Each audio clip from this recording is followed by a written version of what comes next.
ozaziyo nongazaziyo uba ngaba ungazibuza intshaba zakho uba bezinqwelela ntoni ngawe kulo nyaka. Oho,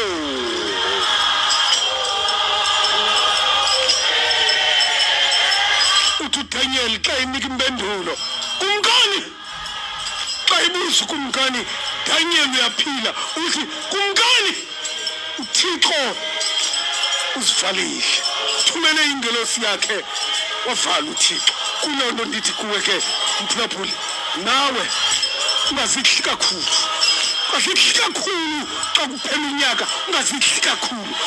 uThixo uthumele ingelosi yakhe kuwe ukuze intshaba zakho zaphosa. Athi umbhali sisinde emgibeni, umgibe ubethile waqhawuka sasinda thina.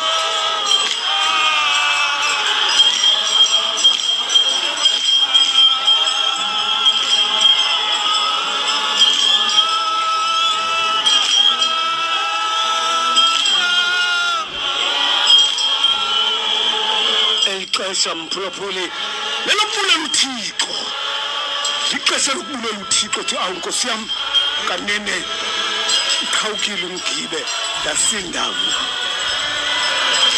Kukhona umuntu ongamaziyo nongenawumazi akunqwenelela ububi obuhlangene nobubi, kodwa uThixo kukhona abangayaziyo abanqweneleli bobubi. Lokugama bepleni ubumdaka bona noThixo uyaplena kwelakho icala. Awuzuplena wedwa kaloku, awuzuplena wedwa. Babepleni uba uDaniel sizamphosa emhadini wengonyama, kanti uThixo uyaplena nakwelakho icala.